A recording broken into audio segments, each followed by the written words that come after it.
नमस्कार, दोपहर 2 बजे के समाचारों में आपका स्वागत है। मैं दिलशाद। समाचारों में सबसे पहले नजर डाल लेते हैं इस वक्त की हेडलाइंस पर। केंद्रीय गृह मंत्री अमित शाह ने आज विशेष साक्षात्कार में कहा, सुप्रीम कोर्ट ने सभी आरोपों को खारिज करके सिद्ध कर दिया गुजरात दंगे मामले में प्रधानमंत्री पर लगाए गए आरोप राजनीतिक थे।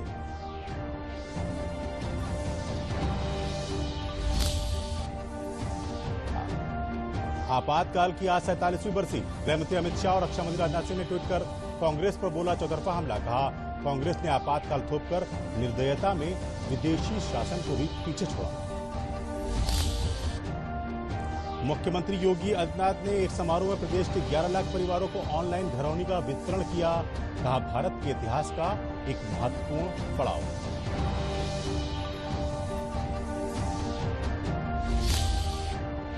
और बसपा प्रमुख मायावती ने राष्ट्रपति पद की उम्मीदवार द्रौपदी मुर्मू को समर्थन देने का लखनऊ में किया ऐलान। कहा, यह निर्णय योग्य और कर्मठ आदिवासी महिला तथा पार्टी के मूवमेंट को ध्यान में रखकर किया गया।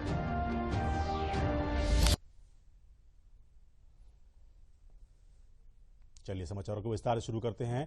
केंद्रीय गृह मंत्री अमित शाह से 2002 में गुजरात दंगों के दौरान जो हुआ उस पर एएनआई की संपादक स्मिता प्रकाश ने विशेष बातचीत की। गृहमंत्री ने कहा कि सुप्रीम कोर्ट ने सभी आरोपों को खारिज कर दिया है। सुप्रीम कोर्ट के फैसले ने यह सिद्ध कर दिया है कि सभी आरोप राजनीतिक रूप से प्रेरित थे। 19 साल के बाद सुप्रीम कोर्ट की खंडपीठ ने आज जो जजमेंट दिया है, उस जजमेंट से मोदी जी पर लगे हुए सारे गलत आरोप को खारिज कर दिया गया है। और ये भी कहा गया है कि कुछ लोगों ने उस आरोपों को पॉलिटिकली मोटिवेटेड तरीके से लगाया। और तीसरा, इससे भारतीय जनता पार्टी की सरकार पर जो धब्बा लगा था वो भी धुला है। और मोदी जी जैसे वैश्विक नेता पर जो गलत आरोप लगाए थे, मैं मानता हूं कि लोकतंत्र के अंदर मोदी जी ने संविधान का सम्मान कैसे हो सकता है, इसका एक आदर्श उदाहरण सभी राजनीति में काम करने वाले लोगों के सामने कर। गुजरात दंगे के मामले पर गृहमंत्री ने कहा कि इस मामले में गुजरात के तत्कालीन मुख्यमंत्री नरेंद्र मोदी से भी पूछताछ हुई थी, लेकिन तब भी किसी ने धरना प्रदर्शन नहीं किया था और हम लोगों ने कानून को सहयोग किया था। किसी ने धरना प्रदर्शन नहीं करा था। देश भर से कार्यकर्ता आकर मोदी जी के समर्थन में सॉलिडारिटी के लिए खड़े नहीं हुए थे। हम कानून को कोऑपरेट किए थे। मेरी भी अरेस्ट हुई थी, कोई धरना प्रदर्शन नहीं करे थे। और जब सत्य इतनी लंबी लड़ाई के बाद बाहर आता है विजयी होकर, तो सोने से भी ज्यादा उसकी चमक होती है। और मुझे बहुत अच्छा लग रहा है कि आज जिन लोगों ने भी मोदी जी पर आरोप लगाए थे, अगर उनकी अंतरात्मा है तो उन्होंने मोदी जी की और भारतीय जनता पार्टी की क्षमा मांगनी चाहिए। गुजरात दंगों को रोकने के लिए पुलिस और अधिकारियों की कथित टिप्पणी पर गृहमंत्री ने कहा कि यह आरोप बीजेपी विरोधी राजनीतिक पार्टियों, विशेष विचारधारा वाले पत्रकार और एनजीओ ने मिलकर रचा था। इन आरोपों का प्रचार किया गया जिसे लोगों ने सच मान लिया। भारतीय जनता पार्टी की विरोधी राजनीतिक पार्टियां, कुछ आइडियोलॉजी के लिए राजनीति में आए हुए पत्रकार और कुछ एनजीओ ने मिलकर, एक त्रिकूट ने मिलकर ये आरोपों को इतना प्रचारित किया और इसका इकोसिस्टम भी इतना मजबूत था कि धीरे धीरे झूठ को ही सब सत्य मानने लगे। वहीं केंद्रीय गृहमंत्री अमित शाह ने आपातकाल के 43वें साल पर कांग्रेस पर चौतरफा हमला बोला। अमित शाह ने ट्वीट किया कि 1975 में आज ही के दिन कांग्रेस ने सत्ता मोह में रातों रात हर भारतीय के संवैधानिक अधिकारों को छीनकर आपातकाल थोपा और निर्दयता में विदेशी शासन को भी पीछे छोड़ दिया। इस तानाशाही मानसिकता के विरुद्ध लोकतंत्र की पुनर्स्थापना के महायज्ञ में अपना सर्वस्व अर्पण करने वाले सभी देशभक्तों को नमन। वहीं रक्षा मंत्री राजनाथ सिंह ने अपने ट्वीट संदेश में कहा कि आज से 47 साल पहले भारत में आपातकाल का लागू होना इस देश के इतिहास का ऐसा काला अध्याय है जिसे कभी भूला नहीं जा सकता। आज रक्षा के प्रति न केवल स्वयं को समर्पित करना चाहिए बल्कि संविधान और संस्थाओं की गरिमा बनाए रखने का भी संकल्प लेना चाहिए। और प्रधानमंत्री आवास योजना शहरी के आज 7 साल पूरे हो गए हैं। आवास और शहरी मामलों के मंत्रालय ने प्रधानमंत्री आवास योजना शहरी के 7 साल पूरे होने का जश्न मनाते हुए शुक्रवार को एक वर्चुअल कार्यक्रम का आयोजन किया। इस योजना को प्रधानमंत्री ने 25 जून 2015 को लॉन्च किया था। इस कार्यक्रम की अध्यक्षता आवास और शहरी मामलों के मंत्रालय के सचिव मनोज जोशी ने की और इसमें मंत्रालय के वरिष्ठ अधिकारी, राज्यों और केंद्र शासित प्रदेशों के प्रधान सचिवों, राज्यों और केंद्र शासित प्रदेशों के एमडी और केंद्र और राज्य सरकारों के हितधारकों ने हिस्सा लिया। प्रधानमंत्री के सभी के लिए आवास के दृष्टिकोण के अनुरूप 68.31 लाख करोड़ के कुल निवेश के साथ PMAYU ने अब तक 123 लाख मकान स्वीकृत किए हैं, जिनमें से 61 लाख घर लाभार्थियों को आवंटित कर दिए गए हैं। इस योजना के तहत निर्माण कार्य के कारण 423 lakh metric tonne cement, 46 lakh metric tonne steel की खपत हुई है, जबकि 239 लाख नौकरियों का भी आयोजन हुआ है। और इधर मुख्यमंत्री योगी आदित्यनाथ ने आज लखनऊ में स्वामित्व योजना के अंतर्गत 11 लाख ग्रामीण आवासीय अधिकार अभिलेख घरौनी का ऑनलाइन वितरण किया। इस अवसर पर मुख्यमंत्री ने कहा कि आज के इस कार्यक्रम के साथ ही अब उत्तर प्रदेश में ग्रामीण क्षेत्र के 34 लाख परिवार ऐसे होंगे जिनके पास अपनी जमीन का आवासीय पट्टा भी उनके नाम पर होगा। वो उसके नाम पर अपना व्यवसाय, बैंक से लोन लेने जैसे काम को कर सकते हैं। उन्होंने कहा कि हम भारत के संविधान के अनुरूप भारत के लोकतंत्र को आगे बढ़ाने का कार्य करेंगे। इस संकल्प के साथ घरौनी वितरण का यह कार्यक्रम भारत के लोकतंत्र के इतिहास का एक बहुत महत्वपूर्ण पड़ाव है। भारत के लोकतंत्र को हम आगे बढ़ाने का कार्य करेंगे। इस संकल्प के साथ घरौनी वितरण का एक कार्यक्रम भारत के लोकतंत्र के इतिहास का एक बहुत महत्वपूर्ण पड़ाव है। आज के कार्यक्रम के साथ ही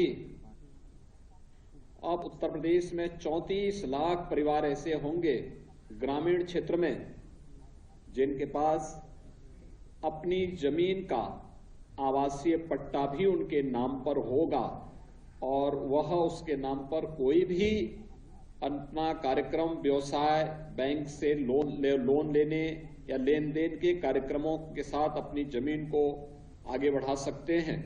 इसके लिए मैं आप सबको हृदय से बधाई देता हूं, अपनी शुभकामनाएं भी देता हूं। वास्तव में हम सब आभारी हैं प्रधानमंत्री मोदी जी के, जिनके प्रयास से पूरे देश के अंदर अप्रैल 2020 में ग्रामीण आवासीय अभिलेख उपलब्ध कराने का एक अभिनव कार्यक्रम प्रारंभ हुआ। और ये केवल एक कार्यक्रम नहीं था,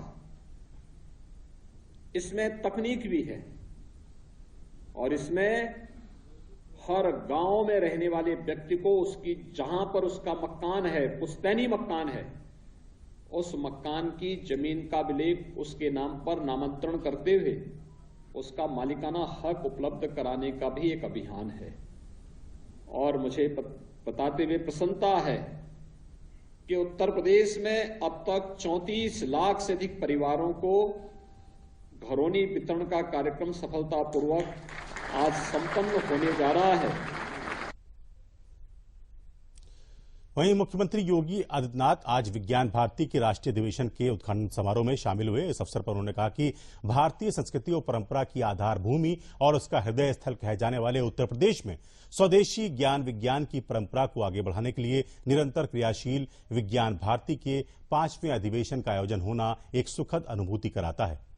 मुख्यमंत्री ने कहा कि ज्ञान जहां से भी आए उसके लिए अपनी दृष्टि को खुला रखिए, यही भारतीय दृष्टि है। यह अपने आप में एक वैज्ञानिक दृष्टि है। उन्होंने कहा कि 5000 वर्ष पहले गीता का संदेश जितना प्रासंगिक था, आज भी उसका महत्व उसी रूप में है। लेकिन हम पिछड़े कैसे? क्योंकि हमने अपने ज्ञान को धार्मिक दृष्टि से अंगीकार किया, लेकिन उसके व्यवहारिक स्वरूप को अंगीकार करने का प्रयास नहीं किया।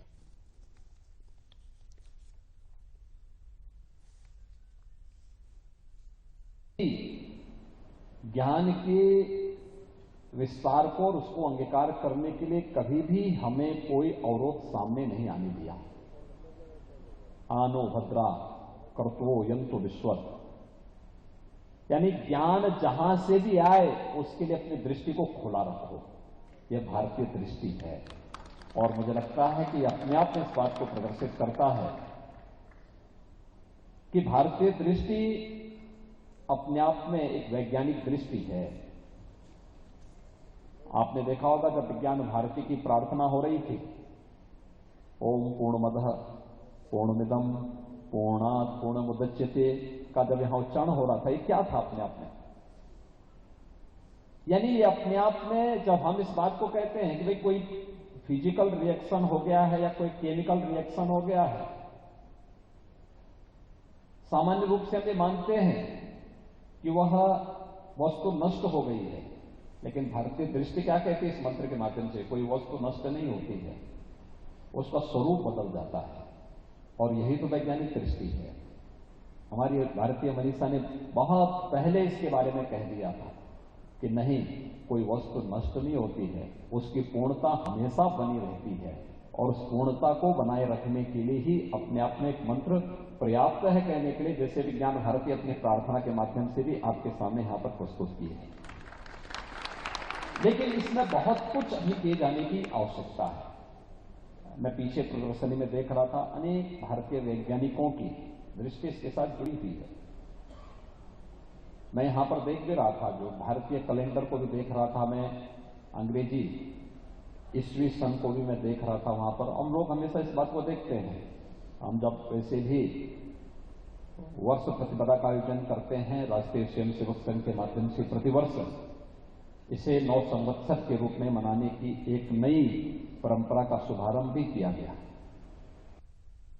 वहीं मुख्यमंत्री योगी आदित्यनाथ ने कृषि क्षेत्र और उससे संबंधित विकास की संभावनाओं पर बोलते हुए कहा कि प्रदेश में प्रकृति और परमात्मा की कृपा से असीम संभावनाएं हैं। उन्होंने कहा कि कृषि क्षेत्र पर्याप्त जल संसाधन को ध्यान में रखते हुए कृषि वैज्ञानिक, उद्यमी और प्रगतिशील किसान इन संभावनाओं में विकास के अवसर तलाशें। उन्होंने कृषि विभाग के अधिकारियों को भी इसकी मॉनिटरिंग करने की जिम्मेदारी दी। मुख्यमंत्री ने कहा कि प्रदेश में कृषि प्रोत्साहन करने के लिए किसानों के साथ संवाद और कृषि विविधीकरण पर ध्यान दें और प्रदेश को एक्सपोर्ट का बड़ा हब बनाने में मदद करें। हम इस कृषि संगोष्ठी को और खासतौर पर इस कृषि वैज्ञानिकों की संगोष्ठी को देश के सबसे उर्वरा प्रदेश में कर रहे हैं।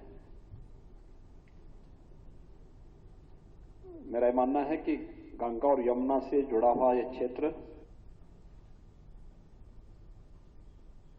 अपनी दुनिया की सबसे उर्वरा भूमि के साथ साथ सबसे अच्छे जल संसाधन के लिए भी विख्यात है। और मैं मानता हूं कि प्रकृति और परमात्मा की जो असीम कृपा है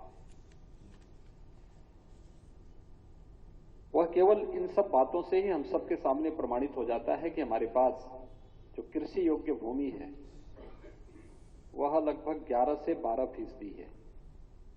अगर पूरे देश के अंदर की कृषि भूमि से हम तुलना करें तो उत्तर प्रदेश के पास जो रकबा आता है कृषि का वह 11 से 12% के आसपास आता है। आबादी हमारी देश की कुल आबादी की 16 से 17% आबादी उत्तर प्रदेश में निवास करती है। लेकिन ये जो 11 से 11% के आसपास जो हमारे पास कृषि भूमि है, यह देश के कुल खाद्यान्न उत्पादन का 20% उत्पादन अकेले उत्तर प्रदेश करता है।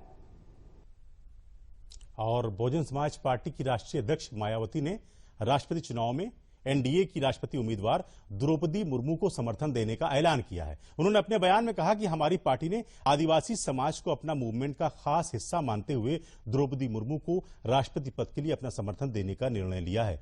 हमने ये महत्वपूर्ण फैसला बीजेपी और एनडीए के पक्ष में या विपक्षी पार्टियों के विरोध में नहीं लिया, बल्कि अपनी पार्टी के मूवमेंट को ध्यान में रखते हुए एक आदिवासी समाज की योग्य और कर्मठ महिला को देश का राष्ट्रपति बनाने के लिए यह फैसला लिया है। डेनमार्क के राजदूत फ्रेडी स्वाने ने मिर्जापुर के सादी बनकट गांव का दौरा किया। उन्होंने ग्रामीणजनों से जल संरक्षण पर बात की। इस अवसर पर उन्होंने जल जीवन मिशन के लिए जल सुरक्षा के महत्व के बारे में लोगों को जानकारी दी। गांव के लोगों से बात करते हुए उन्होंने कहा कि ये एक अच्छा मिशन है और इसकी सफलता आप लोगों के प्रयासों पर निर्भर करेगी। इस अवसर पर उन्होंने जल जीवन मिशन के तहत निर्माणाधीन टंकियों और पाइपलाइन का निरीक्षण भी किया। इस कार्यक्रम में मंडलायुक्त योगेश्वर राम मिश्रा भी उपस्थित थे।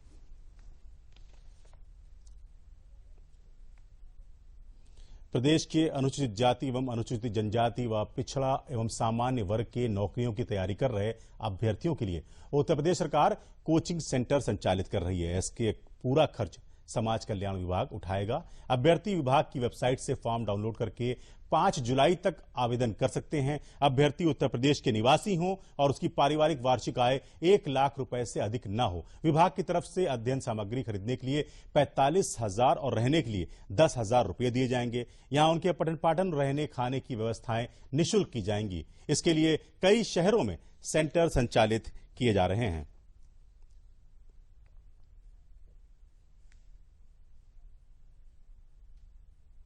उन्नाव जिला प्रशासन सेना की तैयारी कर रहे छात्रों से मिलकर उनकी शंकाओं का समाधान कर रहा है।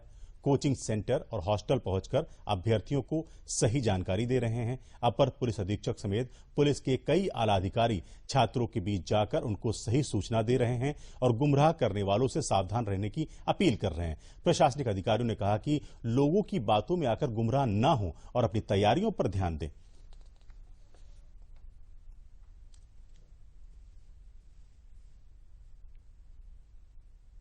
बढ़िया है। पहले लड़का 6-7 भर्ती देखता, उसका सिलेक्शन नहीं हो पाता था।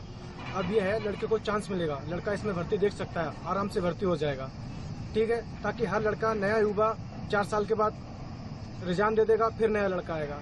हमको इससे कोई दिक्कत नहीं है, बहुत बढ़िया है सर। ये जो अग्निपथ योजना है हमारे युवाओं के लिए एक बहुत अच्छी योजना है। इसमें जो 4 साल के लिए युवाओं को भर्ती किया जा रहा है, जो कुछ युवा रह जाते हैं, इसमें 4 साल बाद रिटायर कर दिया जाएगा। उसके बाद जो आने वाले युवा हैं उनको भी मौका मिलता है। जो मतलब जगह जगह पे दंगा हो रहा है, ये ना होकर इस स्कीम को अच्छे से समझा जाए। अपना भविष्य जो है अपने हाथ में है।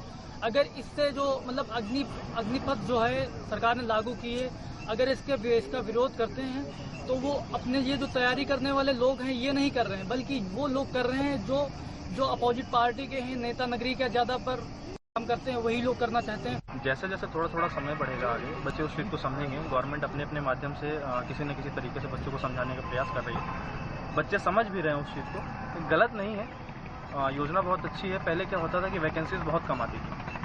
नॉर्मल सी बात है कि हर आरओस में बहुत कम वैकेंसी होती थी। अभी वैकेंसी हमारे पास बहुत ज़्यादा है, तो अपॉर्चुनिटी भी बहुत ज़्यादा है। देखिए, भारत में कोई भी लड़का फौज ज्वाइन करता है नौकरी के उद्देश्य से नहीं, वो देश को सर्व करना चाहता है, नेशन को सर्व करना चाहता है। तो जितनी ज़्यादा वैकेंसीज होंगी उतना बच्चा आर्मी को ज्वाइन करेगा और नेशन को सर्व करेगा। शासन के निर्देश पे हम लोगों ने जो भी बच्चे जहाँ तैयारी कर रहे हैं, आर्मी स्कूल की जो कोचिंग्स हैं या ऐसे जो ग्राउंड है जहाँ बच्चे तैयारी करते हैं, वहाँ गए, बच्चों से बात किए, बच्चों से संवाद किए। उनके मन की जो शंकाएँ थी उनको दूर किया गया। और अब जो भी हमारे कोतवाली उन्नाव सदर सर्किल में जो 2-3 कोचिंग हैं, हम लोग वहाँ गए। कल से हम लोग गांव जा रहे हैं। कल भी एक गांव में गए थे, आज भी गांव में जाएंगे, जिन गांव में बच्चे ज़्यादा तैयारी करते हैं। और हमारा उद्देश्य है कि बच्चों के मन की जो शंकाएं उनको दूर किया जाए। गाजियाबाद में शनिवार का दिन निकलते ही खोड़ा के संगम पार्क में परचून की दुकान के अंदर लगी भीषण आग से 6 लोग बुरी तरह आग की चपेट में आए हैं, जिसके अंदर एक ही परिवार के 3 लोग मौजूद थे, जिसमें जनरल स्टोर चलाने वाले अशोक प्रजापति, उनका बेटा विवेक प्रजापति और उनकी बेटी आरती प्रजापति आग में झुलसने वालों में, और उसके अलावा सामने से गुजर रहे ट्रैक्टर ड्राइवर व दुकान पर सामान ले रहे 4 अन्य व्यक्ति भी मौजूद थे, जिनकी पहचान अभी होना बाकी है। वहीं मुख्य अग्निशमन अधिकारी सुनील कुमार सिंह ने बताया कि प्रथम दृष्टया ये आग लगने की वजह गैस रिफिलिंग बताया जा रहा है। वहीं घायलों को खिचड़ीपुर दिल्ली के लाल बहादुर शास्त्री अस्पताल भेजा गया है। जानकारी के अनुसार 4 गंभीर व्यक्तियों को सफदरजंग हॉस्पिटल रेफर किया गया है।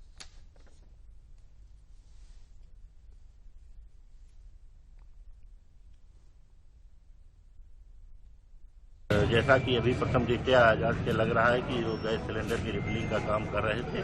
अचानक गैस सिलेंडर से बहुत तेज लपट निकली और सामने जो दुकान के सामने खड़े थे उसमें 4 लोग जो है आदमी और बताया जा रहा है 2 बच्चे भी झुलस गए हैं, जिन्हें हॉस्पिटल पहुंचा दिया गया है। एक्चुअल में हम सभी अंदर बैठे हुए थे, अकस्मात एकदम आग की लो निकली है और जो भी उसमें बच्चे बड़े जो भी उसकी चपेट में आए वो सभी जल गए हैं। तकरीबन 7-8 लोग जल गए हैं।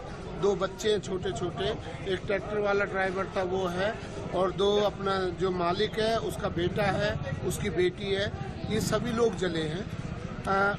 अभी क्लियर कंफर्म नहीं हो पा रहा कि मामला क्या था और कैसे आग लगी है, क्या हुआ है, लेकिन जो प्रतीत हो रहा है वो ये है कि सिलेंडर की आग है ये। फिरोजाबाद की बेटी योग शिक्षिका अर्पिता राठौर और सुमन राठौर ने वर्ल्ड रिकॉर्ड में नाम दर्ज करवाकर अपने प्रदेश का मान बढ़ाया है। इस India book world record award के लिए नॉमिनेशन राजस्थान से एनएपीएस योगा सेंटर के संस्थापक योगाचार्य नरेश कुमार सैनी ने किया था। इस वैश्विक स्तरीय इवेंट में America, England, Malaysia, Singapore, Vietnam, Nepal, Bhutan, Bangladesh, Australia आदि देशों से 1009 प्रतिभागियों ने भाग लेकर सामूहिक विश्व कीर्तिमान को रचने में अपना योगदान दिया। 2 सगी बहनों ने योगा से अपनी बीमारियों को दूर कर अन्य लोगों को भी निरोग बनाने की ठान ली और अपने योगा के प्रति अपनी रुचि बढ़ाते हुए India book of world record में अपने नाम दर्ज कराकर मेडल व सर्टिफिकेट हासिल किया। पहले मेरी दीदी ने किया, अर्पिता योग शिक्षिका। अभी 2 दिन पहले मेरा आया हुआ है, इसमें हम दोनों ने पार्टिसिपेट किया है। अदर्स देशों से भी काफी लोगों ने इसमें भाग लिया है। इस यूपी से, उत्तर प्रदेश से हमने भी लिया है, भारत से काफी देशों से लोगों ने इसमें पार्टिसिपेट किया है। हम दोनों लोग योगा का अभ्यास किया करते थे शाम को, सुबह जब भी टाइम मिलता था तब। तो हमारी जो बीमारियां थी, पेट में दर्द हुआ करता था या फीवर आना या कमजोर हो जाना, उसके अलावा हमारी बॉडी में वीकनेस होना, तो योगा के माध्यम से हमने सीखा, हम स्वस्थ रहे। इसके अलावा हम धीमे धीमे आगे बढ़े, लोग बारों को भी योगा सिखाया, वो भी स्वस्थ रहे। और हम बस ये चाहते हर घर में योगा पहुंचे, हर व्यक्ति योग करे, योग करके स्वस्थ रहे। और मेरी भाभी ने इंडिया वर्ल्ड रिकॉर्ड में नाम आया है उनका, और मुझे बहुत अच्छा लगा। वो इतना नाम कमा रही है, मुझे भी आगे बढ़ा रही है, मुझे भी सिखाती हैं, मैं भी सीखती हूँ। और हापुड़ में पैदा होने वाले काला नमक धान की खेती शुरू हुई है। पश्चिमी उत्तर प्रदेश में इस तरह का यह पहला प्रयास है। मान्यता है कि भगवान गौतम बुद्ध के प्रसाद के रूप में काला नमक धान की उत्पत्ति हुई थी। देश और दुनिया में इस चावल की अच्छी खासी मांग है। इसको देखते हुए हापुड़ के किसानों ने कृषि विभाग के प्रयास से इस धान की खेती शुरू की। कृषि वैज्ञानिक इनको तकनीकी सहयोग दे रहे हैं, जिससे किसानों को अच्छा उत्पादन मिल सके।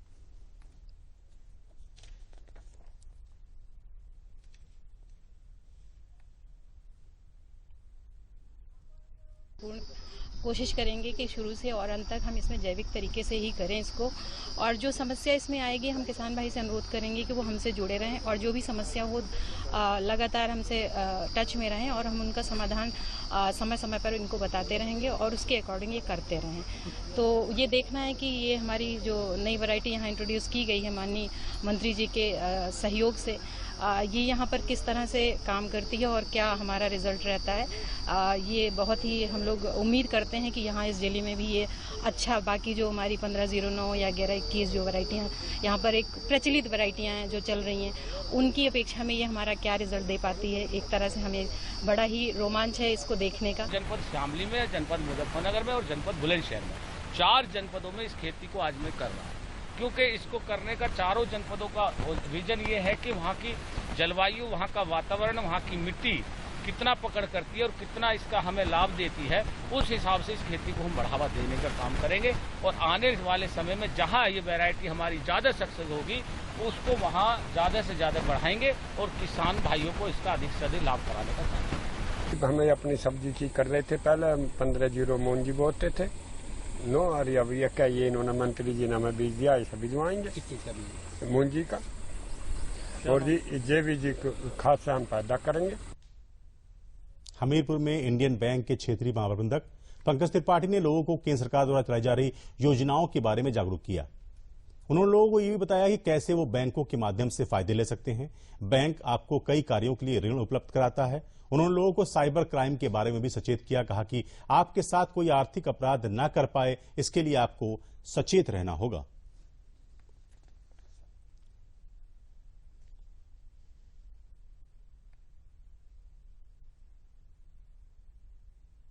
आरबीआई गाइडलाइन के तहत और गवर्नमेंट ऑफ इंडिया की गाइडलाइन के तहत जो भी सिक्योरिटी स्कीम्स लागू की जानी चाहिए साइबर सिक्योरिटी के लिए, साइबर क्राइम से बचने के लिए, जिससे कि ग्राहकों को हम बचा सकें, वो सारी चीज़ें हम लागू करने के बाद में ही कोई भी मोबाइल ऐप या इंटरनेट बैंकिंग की सुविधा, ये सारी सुविधा हम मार्केट में देते हैं। तो उससे तो हम अपने ग्राहकों को निश्चिंत करते हैं कि गवर्नमेंट गाइडलाइन तो हमारी पूरी तरह से उनका हम पालन करते हैं, अक्षरशः पालन करते हैं। तो उस तरफ से तो हमें कोई अंदेशा नहीं है कि हमारे कोई भी सिक्योरिटी ब्रीच हो सकता है।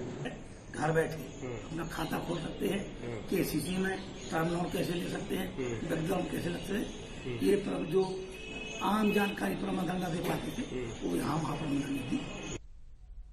और आजादी के 75 वर्ष के उपलक्ष्य में पूरा देश अमृत उत्सव मना रहा है। रायबरेली जनपद में जिला प्रशासन द्वारा पहले चरण में 90 तालाबों को अमृत सरोवर के रूप में विकसित किया जा रहा है। जिलाधिकारी माला श्रीवास्तव ने पूजा अर्चना करके शुभारंभ किया। इन सरोवरों में बारिश का पानी संग्रह होने पर वाटर रिचार्ज के माध्यम से जल स्तर तो बढ़ेगा, राष्ट्रीय पर्व पर गांव के सम्मानित बुजुर्गों द्वारा यहां पर झंडारोहण करने की भी परिकल्पना सरकार ने तैयार कर रखी है। इन तालाबों में वृक्षारोपण के साथ ही बाउंड्री वॉल पर आजादी के संघर्ष में शहीद हुए अमर सपूतों की कलाकृतियां भी उकेरी जाएंगी, जिससे गांव के बच्चों में आजादी के लिए प्राण न्यौछावर करने वालों के प्रति सम्मान की भावना जागृत हो सके। हम लोगों को आज़ादी के 75वें वर्ष को हम लोग आज़ादी का अमृत महोत्सव के रूप में मना रहे हैं। इसमें कई कार्यक्रम आयोजित किए जा रहे हैं और उसी श्रृंखला में अमृत सरोवर भी हर जिले में, हर क्षेत्र में बनाए जाने हैं। हम लोगों को शासन स्तर से ये कहा गया है कि इसमें अधिक से अधिक काम हो, लेकिन कम से कम 75 किए जाने थे। तो इसके अंतर्गत हम लोगों ने इस चरण में 90 अमृत सरोवरों का चयन किया है, जिसको हम विकसित करेंगे और इसमें से 20% जो है हम लोग 15 अगस्त तक पूरा कर लेंगे, जिस पर हम लोग स्थानीय लोगों के माध्यम से झंडारोहण और वृक्षारोपण भी कराएंगे। वहीं अमृत योजना के तहत बरेली में सरोवरों की खुदाई और सौंदर्यीकरण का काम तेजी से चल रहा है। जनपद में आगामी 15 अगस्त को इन सरोवरों पर ध्वजारोहण किया जाएगा। बरेली जिले में ऐसे 150 सरोवर बनाए जा रहे हैं। इन सरोवरों के निर्माण से जहां एक ओर गांवों में सुसज्जित सरोवर विकसित हो रहे हैं, तो वहीं दूसरी ओर लोगों को गांव में रोजगार भी मिल रहा है। ये सरोवर बरसात के मौसम में जल संरक्षण का काम करेंगे। आज कई स्थानों पर हल्की बूंदाबांदी, गरज और चमक के साथ बारिश हो सकती है। इस बूंदाबांदी में तेज हवा भी चलने के संकेत हैं। इन स्थानों में जौनपुर, प्रयागराज, शाहजहांपुर, पीलीभीत, लखीमपुर खीरी, सीतापुर, महाराजगंज, संत कबीर नगर, बस्ती, सिद्धार्थनगर, बलरामपुर, श्रावस्ती, आजमगढ़, वाराणसी जनपद के इलाके शामिल हैं। और अब अंत में प्रमुख समाचार एक बार फिर। केंद्रीय गृह मंत्री अमित शाह ने आज एक विशेष साक्षात्कार में कहा, सुप्रीम कोर्ट ने सभी आरोपों को खारिज करके यह सिद्ध कर दिया गुजरात दंगे मामले में प्रधानमंत्री पर लगाए गए आरोप राजनीतिक थे।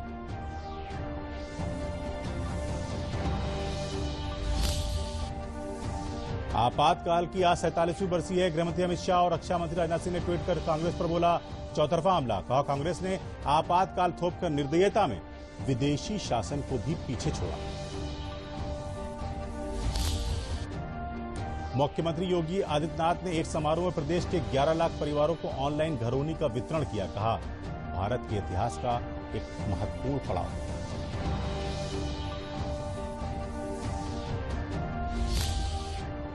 और बसपा प्रमुख मायावती ने राष्ट्रपति पद की उम्मीदवार द्रौपदी मुर्मू को समर्थन देने का लखनऊ में किया ऐलान। कहा, यह निर्णय योग्य और कर्मठ आदिवासी महिला तथा पार्टी के मूवमेंट को ध्यान में रखकर किया गया।